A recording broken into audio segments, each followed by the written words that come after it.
Passons aux unités de tier 3 avec, en commençant par les Craftworld Eldar. Donc nous avons le Robcon qu'on a fait, l'Iowag et le Spalpring, donc le Dice Hammer, on est ok de ce côté-là. Donc je vous invite évidemment à regarder les anciennes vidéos sur la chaîne pour aller voir justement ces tournois, précisément si vous voulez voir les listes, ou carrément à vous rendre sur le site de goonhammer.com afin de lire l'article et de regarder les listes.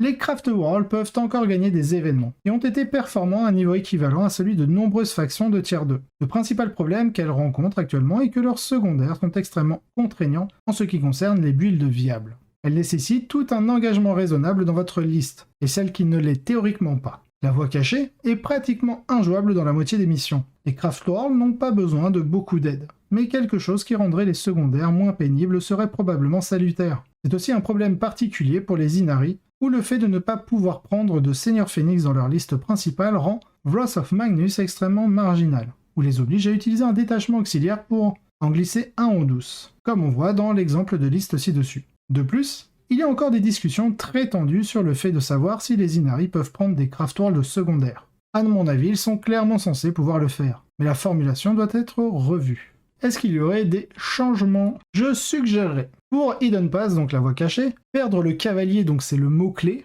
6 pouces de votre zone de déploiement, ce n'est pas nécessaire, et peu d'objectifs similaires longs. Si vous êtes vraiment inquiet de la façon dont il joue pour Secure Missing Artifact, changez le 6 pouces en 3 pouces. Scouts et ennemis laissent les Shroudrunners le terminer à la fin du tour. Les gens se sont ralliés à une unité de ceci comme pièce utilitaire. Et peut-être capable de faire cela et de consolider vos plans secondaires en même temps serait génial. Donner directement aux Inari leur propre secondaire No Mercy, No Respite, différent de celui de Wrath of Khaine, ou une purge à la place. Ils ne vénèrent pas Khaine. Laissez l'avatar compter pour la colère de Khaine, ainsi que pour les guerriers aspects. Il est Khaine. C'est vrai que l'avatar, s'il peut pas faire Wrath of Khaine, la colère de Khaine, c'est un peu couillon parce qu'il représente Khaine lui-même. Ah là là, les joueurs de fluff en PLS. Les Space Wolves. Regardons tout ça. Donc nous sommes sur les mediums, les Space Marines moyens, on va dire. Donc on a les Black Templars, Salamander, Space Wolf et Deathwatch. Alors au niveau des Black Templars, donc le Coastal War Gaming, je crois qu'on l'a fait, mais c'est un tournoi qui date. On a... c'est quoi, c'est les Space Wolves ça? Non, c'est la Deathwatch avec le Viking Games Warhammer, il me semble qu'on l'a fait aussi. On a donc la liste de Percastor, Olivier Weiss, ou Vess, du WTC War Master GT, et on a le Salt Lake Open Major. Est-ce que c'est le dernier avec les Landspeeder? Ouais, donc ça c'est un futur épisode. Donc, je ne sais pas si c'est un futur ou un épisode passé au moment où j'enregistre celui-ci, mais nous allons faire ce tournoi bientôt en vidéo. Je vais prendre la petite note en même temps. Notre prochain saut de Marines, et ce sont les livres qui obtiennent encore quelques résultats décents, mais beaucoup moins que les 3 premiers livres de Marines. Un degré qui suggère clairement qu'ils ont besoin d'un ciblage plus direct. La liste de Salamanders d'Olivier Weiss ci-dessus a l'air vraiment très bonne, mais il est le seul joueur à avoir percé avec eux. Et c'était au War Master GT qui a un niveau de compétence très élevé, mais aussi beaucoup de listes bizarres. Les Black Templars sont probablement à la limite entre le tier 2 et le tier 3, et peut-être simplement parce que personne n'a pris la peine de les prendre. Mais ils sont en forte baisse dans Nephilim par rapport à Nashmund, ce qui suggère que quelque chose ne va pas. La Deathwatch Kill Team Strike Force est bonne, mais c'est aussi le seul build qui leur réussit bien, et elle a également décliné depuis Nashmund. Enfin, les loups ont des résultats étonnamment médiocres dans Nephilim malgré 2 secondaires plutôt décents. Comme les Templiers, c'est probablement parce qu'ils ont du mal à gagner du terrain contre les 3 premières factions. En note, ce texte a été écrit avant que Scott Rumpel n'emmène les loups jusqu'à un match nul en finale des 8 premiers du Major de Salt Lake City. Rien n'incitera plus quelqu'un à amener une faction au sommet que le fait que je mette un stylo sur le papier pour dire que cela ne s'est pas produit apparemment. Alors là, on a un gros pamphlet sur qu'est-ce qu'on devrait changer. Oui, comme mentionné ci-dessus, je pense que les loups et les templiers sont probablement parmi les plus grands gagnants de certains coups portés aux tyrannides et aux sœurs en particulier. Mais il en faut encore plus. Ici, je pense que des améliorations des règles générales et des changements secondaires sont nécessaires, mais nous devons garder à l'esprit qu'il y a aussi de meilleures factions de marines en jeu. Alors déjà, du côté Space Wolf, si on pouvait baisser de 1 point les réacteurs dorsaux pour les gardes-loups, ce serait bien, parce qu'en fait, ça coûte 3 points chez les Marines, chez les vétérans Vanguard, et ça coûte 4 points chez nous. Donc ça veut dire que notre petite unité de vétérans Vanguard qui coûte 125 points, juste avec des épées griffes et leurs réacteurs, nous on les paye 130 points. Voilà, je dis ça, je le dis.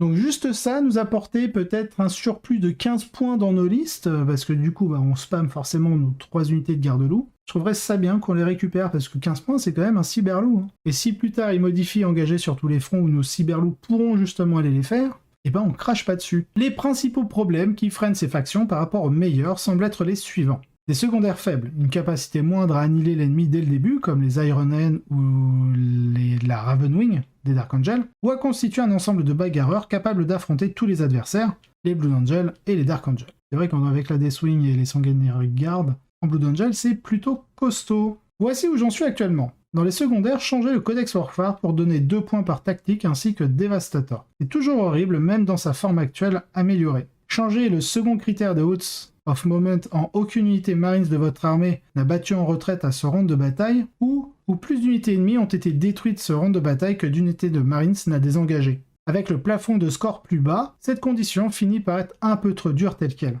C'est le seul cas où cela pourrait poser un problème avec les Iron Hands. Changer la tactique de choc à 4 par proc, c'est trop dur comme ça. Revoir les secondaires de sous-faction pour les Templiers et la Deathwatch. Les loups et les salamanders sont plutôt bien. Alors clairement, pour Codex Warfare, en fait, ce qu'il faudrait faire, c'est changer, en fait, si la doctrine Devastator, tactique ou d'assaut est active pour toute l'armée. Parce que du coup, ça veut dire qu'on peut pas scorer le Codex Warfare si on utilise un stratagème permettant à une unité de notre armée d'être considérée dans telle ou telle doctrine. Le Codex Warfare, toute notre armée doit avoir la doctrine pour pouvoir garder les points de victoire. Et donc si on changeait juste ça, ça pourrait rendre le secondaire viable.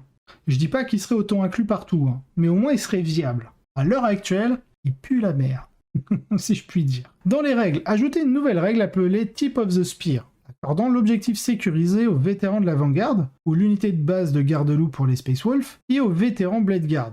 Ce dernier point garantit que tous les Marines ont une certaine puissance mobile avec laquelle jouer, et donne aux Blade Guard une vraie raison d'exister à nouveau dans un monde d'armure du mépris. Cela finit par aider un peu les meilleurs Marines, mais parce qu'il y a un degré auquel ils font leurs propres choses en termes d'unité. Cela aide davantage le reste du groupe. Si nous sommes très préoccupés par les vétérans de l'avant-garde dans d'autres chapitres, le simple fait de le donner aux Blade Guard aiderait à remplir le créneau des bagarreurs chez les Marines qui n'ont pas d'unité dédiée. Faites en sorte que les troupes de Marines comptent pour 2 modèles pour le contrôle des objectifs, essayez tout ou partie de cela. Vous voyez où cela mène. Mettre objectif sécurisé comme ça nativement, je suis pas d'accord. Par contre, ce qu'on pourrait mettre comme unité objectif sécurisée, c'est non pas les vétérans de l'avant-garde ou les Blade Guard, mais c'est les Terminators. Parce que du coup, quand on compare côté Chaos, côté Thousand Suns, les Terminators sont super OP, et côté Death Guard, les Blight Lord et les Deathshroud sont super OP. Donc pourquoi est-ce que tous les Terminators, comme pour les Chaos Space Marine, ne pourraient pas être super OP de manière native ? Moi, je trouverais ça intéressant, et pas parce que j'ai 30 Terminators peints et montés chez moi. Mais du coup, si on suit cette logique des Thousand Suns et de la Death Guard, pourquoi du côté Imperium et Chaos Space Marine, ça ne le serait pas ? Et je parle des unités Terminator, pas des personnages en armure Terminator. Passons au Grey Knight. Alors, l'Armored Force, on l'a vu, et le North and South, on l'a vu dans une ancienne vidéo. Pourquoi tier 3 ? Encore une fois, j'ai été surpris par le peu de résultats obtenus par les Chevaliers Gris dans Nephilim lorsque j'ai regardé. Car ils ne sont certainement pas mauvais. Les Interceptors sont excellents, leur série d'amélioration de points est très appréciée dans Nephilim. Et les Paladins peuvent être construits en un tarpi assez méchant. Le rituel de purification est également encore assez bon, même après avoir été assez lourdement nerfé. Je pense qu'ils ont du mal à rebondir sur les tyrannides et se faire écraser par les Sororitas en général, et qu'ils ne peuvent pas utiliser rituel contre les Nécrons d'objectifs sécurisés. Quel changement apporter ? Les troupes des Chevaliers Gris sont vraiment bonnes, mais je commencerai certainement par leur donner le même double comptage pour les troupes sur les objectifs que je suggère pour les autres Marines. Cela rendrait leurs troupes Terminator particulièrement attrayantes, et permettrait de s'assurer que le rituel purificateur est toujours réalisable contre les Nécrons d'objectifs sécurisés ou les chevaliers à forte charge d'armement. J'envisagerai également de réduire les charges warp de Gate of Infinity et de l'amplification empirique à 6. Les deux ne sont pas assez fiables pour leur importance dans le plan du Chevalier Gris. Une partie dangereuse de mon esprit se demande s'il ne faudrait pas exclure les Draenei de l'armure du mépris, mais cela pourrait trop déranger les gens. Ce serait juste infect.